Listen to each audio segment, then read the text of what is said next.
Hello, it's been a while since I did a video, and quite obviously, uh, this is also because somebody requested how do you cost or how do you know how much to target for if ever gusto nyong mag-participate sa pop-up booth or gusto nyong i-try lang kung magbenta ng products ninyo tapos um, how do you make sure na meron kang kita in the limited span of time. So I hope this video will give you an idea on how to assess what you want to do pag uh, decide kayong mag-booth.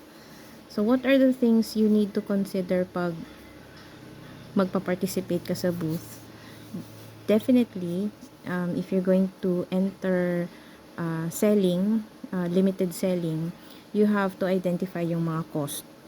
So, number one dyan is yung if there is booth rent, diba? So, you're deciding to participate on booth selling. Okay? So, with our previous videos, ang products natin is generally pastry. You have your cookies, brownies, and if you would look at my past videos, I also covered macarons. Macarons. It's different from macaroons. Macarons is yung French cookie and macaroons is yung coconut na may condensed milk. So, wow, I digress. So, you are intending to participate in booth selling. And what are you going to sell? You have cookies, brownies, and macarons. So, you have this intention of selling para kumita. What are your goals? Sorry. Syempre, profit. Then, testing of your sellability.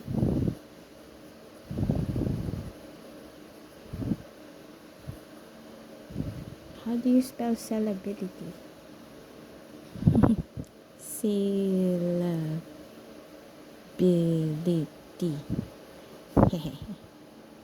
I have to check that sa word. Sellability. Okay. And then,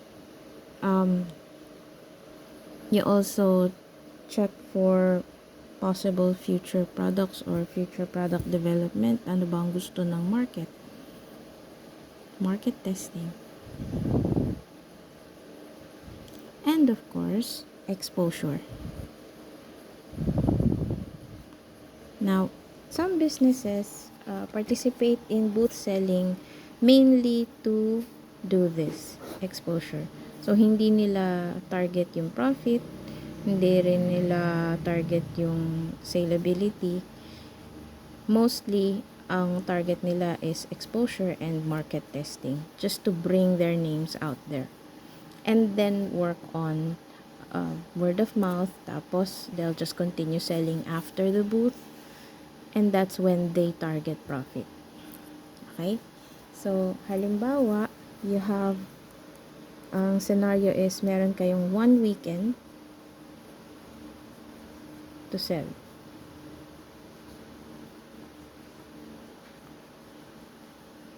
So, that's 2 days. Diba? Let's say, the rent of the booth space is 500 for the 2 days. Rent is 500. That's 2 days already.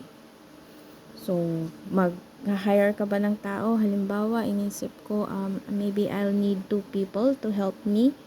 So, I need, magkano ba ang going rate for like a day? Let's say 600 per day and 2 tao. So, that's labor is 600 per day. And then times 2 days because it's one weekend, diba? That's 1,200. And you're going to get 2 people to help you. So that's 2,400 of the cost that you have to think about for the weekend if you're going to get 2 people to help you out. Pamasahe papunta at pauwi. Let's say, yun nga, you have stuff to bring with you. Tapos, kung gas pa, or if you're going to take Grab or any online transportation service, let's say that's 500 per day. Times 2 days, transpo is 1,000. Pero tatlo na kayo dyan, diba? And of course, you're going to stay there for 2 days, so you'll need budget for your food. Halimbawa, ang operations ng booth nyo is just before lunch and going towards the night. So that's, let's say, 3 people. Ikaw, tsaka yung dalawang kukunin mo na magiging katuwang mo sa booth.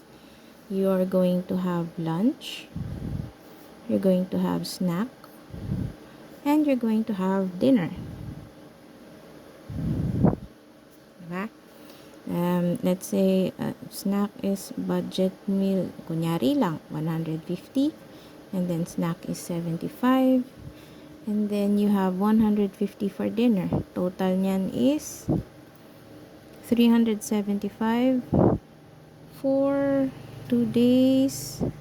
That's gonna be 750 for one person. Tatlo kayo. So, times 3.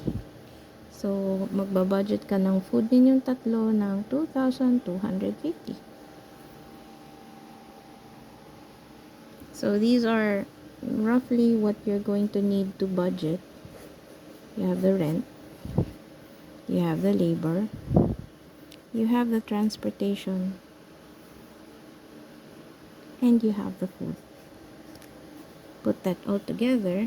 That's 500, 2,400, 1,000, and then 2,250. For a total of 6,150. So, yung gagastusin mo daw for one booth weekend is 6,150. Okay? So, wala pa dito yung ingredients mo, raw materials mo, packaging supplies mo, of which, if you would look at this, 6,150 is actually 1/3. It should be 1/3 of your target sales.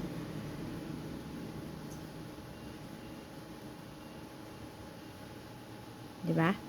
So, you have to apply yung rule of thirds pa rin. Diba, with our previous videos, we worked on it from standard recipe.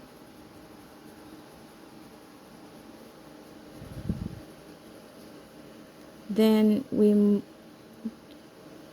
itemized it and then found the price per piece.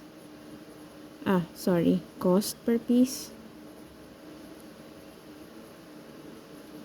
Then, the cost per piece is multiplied to 3, and that's your price. Okay? Kaya 1/3 yon is because 1/3 is the ingredients, 1/3 is the overhead, 1/3 is your markup.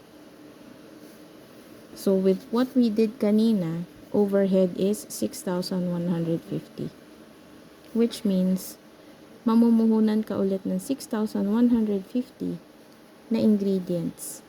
And when you multiply it by 3, yun yung magiging value na nandito sa baba. That's 18,450. Which makes your markup also 6,150. So, ang magiging target sales mo for the 2 days that you're going to participate in that booth, given the number of people you're going to hire, given the transportation that you need, Also, given the food budget that you need, your target should be 18,450. So, you have to bring with you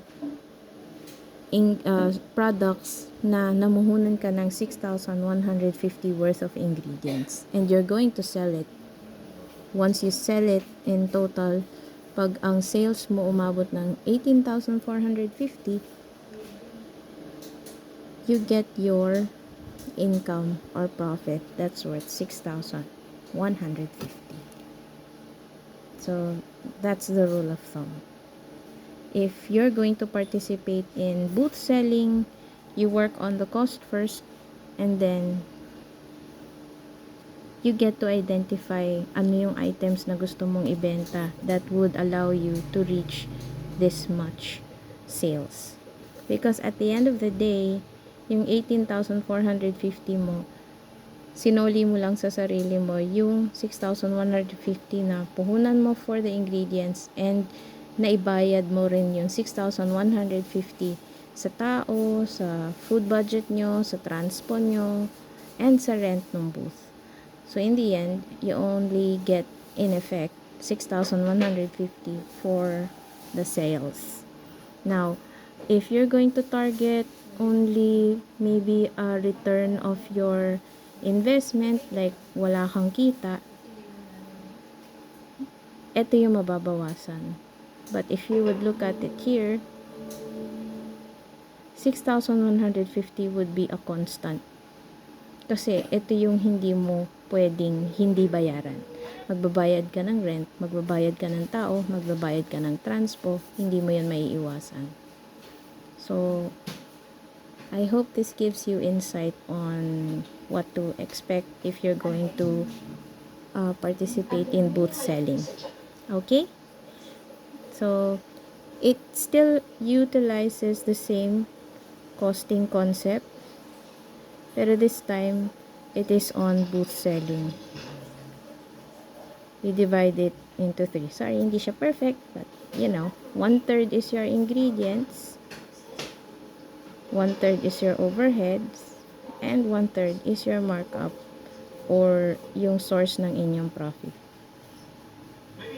So, before everything starts, before you get to sell, may plano ka na kagad kung ano yung target sales mo. And that will already help you because it's not easy to earn 18,450 in just 2 days. So, if you would look at it, so let's say Saturday, and then Sunday, so 9,225, is that right? 9,225 din. So, ilang cookies, ilang macarons, ilang brownies will allow you to have 9,225 na sales, as in benta. Okay?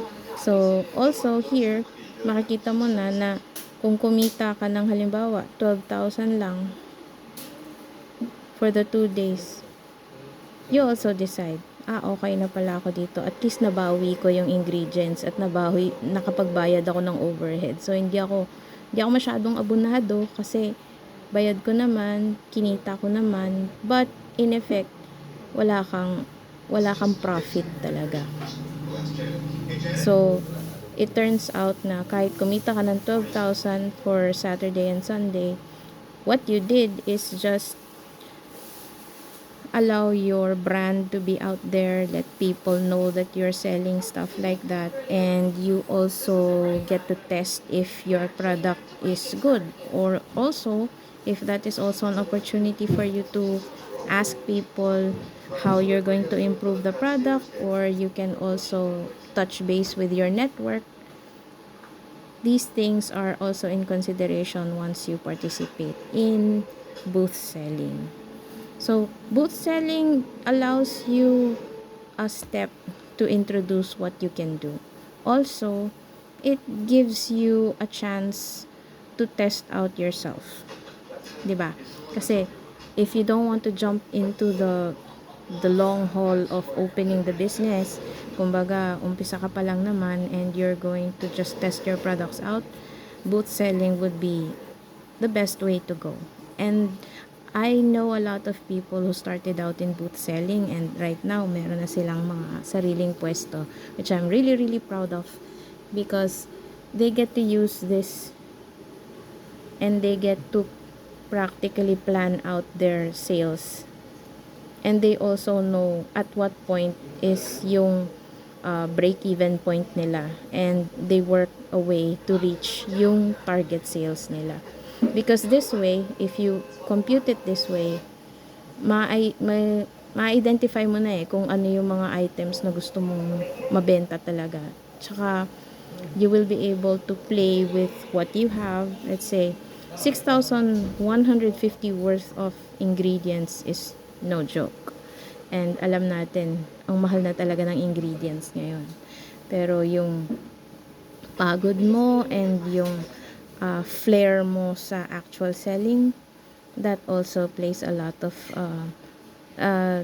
role into making your business work. So I hope this gives you an insight as to how to participate in booth selling. And this is just an example of computation, and I know there are other booths out there and other options. Merong iba dyan, libre yung rent. Merong iba dyan, napapakiusapan lang na extra exposure para matulungan ka sa booth. And then, at the end of the day, saka kayo magbabayad ng labor. So, it's also depending on how you plan out your weekend.